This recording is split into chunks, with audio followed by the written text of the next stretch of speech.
എല്ലാവർക്കും പുതിയൊരു വീഡിയോയിലേക്ക് സ്വാഗതം.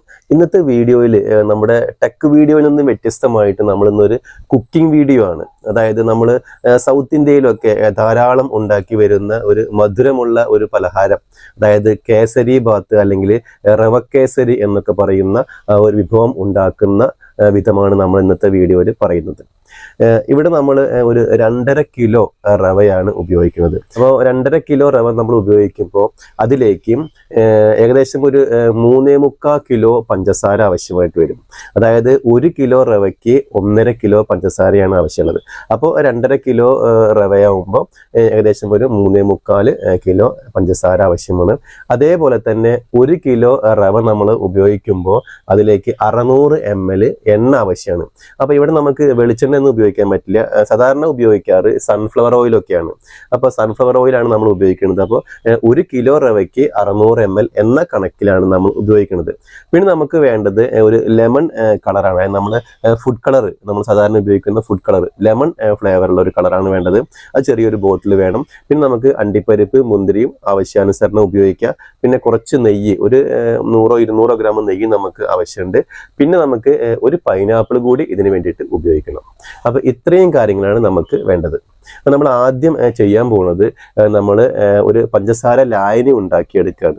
അതിനായിട്ട് നമ്മൾ റവ ആദ്യം ഒന്ന് അളന്ന് നോക്കണം. അപ്പോൾ ഒരു കപ്പിലൊക്കെ അളന്ന് നോക്കിയാൽ മതി. അപ്പോൾ 1 കപ്പ് റവ, നമ്മൾ 2.5 കിലോ റവയാണ് ഉപയോഗിക്കുന്നത്. ആ 2.5 കിലോ റവ നമ്മൾ കപ്പ് ഉപയോഗിച്ച് അളന്ന് നോക്കിയിട്ട് എത്ര കപ്പ് ഉണ്ടെന്ന് നോക്കാം. അതിൻ്റെ ഇരട്ടി വെള്ളമാണ് നമ്മൾ വെക്കേണ്ടത്. ഉദാഹരണമായിട്ട് നമ്മൾ 2.5 കിലോ റവ നമ്മൾ കപ്പിൽ അളന്നപ്പോൾ ഒരു 4 കപ്പ് ഉണ്ടെന്ന് വിചാരിക്കുക. അപ്പോൾ നമ്മൾ എന്ത് ചെയ്യണം, 8 കപ്പ് വെള്ളമാണ് വെക്കേണ്ടത്. അപ്പോൾ നമുക്ക് എങ്ങനെ ഉണ്ടാക്കുക എന്നുള്ളത് വിശദമായിട്ട് നോക്കാം.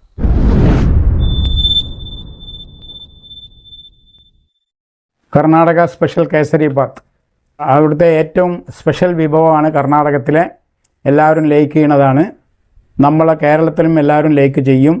ഉണ്ടാക്കുന്ന വിധം: 1 കപ്പ് റവയ്ക്ക് 1.5 കപ്പ് പഞ്ചസാര, 1/2 കപ്പ് എണ്ണ, ഓയിൽ, സൺഫ്ലവർ ഓയിൽ, 1 കപ്പ് റവയ്ക്ക് 2 കപ്പ് വെള്ളം, പഞ്ചസാര നല്ലോണം തിളപ്പിച്ച് പാക്കാക്കി അതിൽ ലെമൺ യെല്ലോ പൗഡർ ആവശ്യത്തിനിട്ട് കൂടെ പൈനാപ്പിൾ ചെറിയ കഷ്ണങ്ങളാക്കി മുറിച്ച് വേവിക്കണം. അത് വെന്ത ഉടനെ ഇറക്കി വയ്ക്കുക.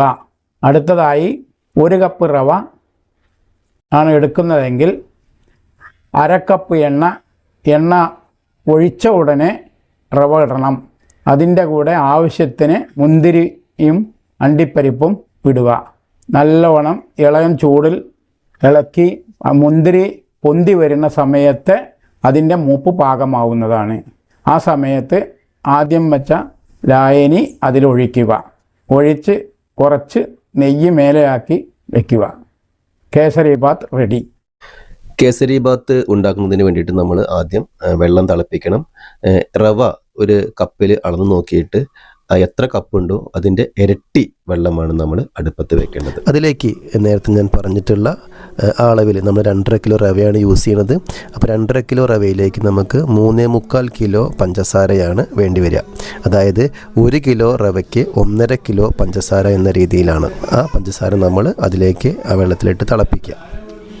നല്ലോണം തിളച്ച് വരുന്ന സമയത്ത് നമുക്കതിൽ യെല്ലോ കളറിന് വേണ്ടിയിട്ട് നമുക്കൊരു ഫുഡ് കളർ ചേർക്കേണ്ടതുണ്ട്. ഇപ്പോൾ ഇവിടെ നോക്കൂ, ഞാൻ ലെമൺ യെല്ലോ എന്ന് പറയുന്ന ഒരു ഫുഡ് കളറാണ് അതിലേക്ക് ചേർക്കുന്നത്. ഫുഡ് കളർ ചേർത്തതിന് ശേഷം നല്ലവണ്ണം ഇളക്കുക. ഇനി നമ്മളതിലേക്ക് കുറച്ച് പൈനാപ്പിൾ നല്ല രീതിയിൽ ചെറിയ കഷ്ണങ്ങളാക്കി എടുക്കണം. ആ ചെറിയ കഷ്ണങ്ങളാണ് നമ്മളതിലേക്ക് ഇടാൻ പോകുന്നത്. പൈനാപ്പിൾ ഇട്ടതിന് ശേഷം ഒന്നും കൂടി തിളച്ച് ആ പഞ്ചസാര ലായനി നമ്മൾ വാങ്ങി വയ്ക്കുക. ഇനി നോക്കൂ, നമ്മളൊരു ചട്ടിയിൽ നമ്മൾ ആദ്യം ചെയ്യേണ്ടത് എണ്ണ ഒഴിക്കണം. 1 കിലോ റവയ്ക്ക് 600 ml സൺഫ്ലവർ ഓയിലാണ് ഏറ്റവും നല്ലത്. വെളിച്ചെണ്ണ ഒന്നും ഉപയോഗിക്കാൻ പറ്റില്ല. അപ്പോൾ നമ്മൾ 1 കിലോ റവയ്ക്ക് 600 ml എന്ന രീതിയിൽ നമ്മൾ സൺഫ്ലവർ ഓയിൽ ആദ്യം നമ്മുടെ ഉരുളിയിൽ ഒഴിക്കുക. അതിലേക്ക് നമുക്ക് കുറച്ച് അണ്ടിപ്പരിപ്പും മുന്തിരിയൊക്കെ ഇടാം. അത് എത്ര വേണമെങ്കിലും ഇടാം. എത്രത്തോളം ഇടുന്നു അത്രയും നല്ല ടേസ്റ്റ് ഉണ്ടാവുന്നതാണ്. അതിനുശേഷം നമ്മൾ റവ അതിലേക്ക് ഇട്ടിട്ട് നല്ലവണ്ണം ഇളക്കുക. അടിയിൽ പിടിക്കാതിരിക്കാൻ വേണ്ടി പ്രത്യേകം ശ്രദ്ധിക്കണം. നല്ലവണ്ണം ഇങ്ങനെ ഇളക്കിക്കൊണ്ടേയിരിക്കുക. ഇളക്കി നമുക്ക് ആ മുന്തിരി ഇങ്ങനെ പൊന്തി വരുന്നതായിട്ട് കാണാൻ കഴിയും. അതുവരെ നമ്മൾ ഇളക്കണം.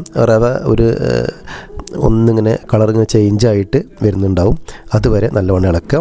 അതിനുശേഷം അതിലേക്ക് നമ്മൾ നേരത്തെ തയ്യാറാക്കി വെച്ചിരിക്കുന്ന ആ പഞ്ചസാര ലായനി ഒഴിക്കുക. ഒഴിക്കുമ്പോൾ ശ്രദ്ധിക്കണം, റവ കട്ട പിടിക്കാതിരിക്കാൻ വേണ്ടി നല്ലവണ്ണം ഇളക്കണം. ഇളക്കിക്കൊണ്ടേ ഇരിക്കുക. ഒരു മീഡിയം ഫ്ലെയിമിൽ വെക്കുകയായിരിക്കും നല്ലത്. നല്ലോണം ഇളക്കുക. റവ കട്ടായി കഴിഞ്ഞാൽ അതാകെ ബുദ്ധിമുട്ടായിരിക്കും. റവ കട്ടാവാതിരിക്കാൻ വേണ്ടി നല്ലവണ്ണം ഇളക്കുക. നമ്മുടെ കേസരി ബാത്തിൻ്റെ പ്രിപ്പറേഷൻ ഏകദേശം കഴിഞ്ഞുകൊണ്ടിരിക്കുകയാണ്. ഇനി അത് അത്യാവശ്യം ഒന്ന് അങ്ങോട്ട് കുറുകി ഒരു കട്ട രൂപത്തിലെത്തിക്കഴിഞ്ഞാൽ നമുക്ക് അത് വാങ്ങി വയ്ക്കാം. അപ്പോൾ അതുവരെ നമ്മൾ ഇളക്കണം. ശ്രദ്ധിക്കണം, അടിയിൽ പിടിക്കാതിരിക്കാൻ അല്ലെങ്കിൽ റവ കട്ടയായിട്ട് വരാതിരിക്കാൻ വേണ്ടി നല്ലവണ്ണം ഇളക്കിക്കൊണ്ടിരിക്കണം.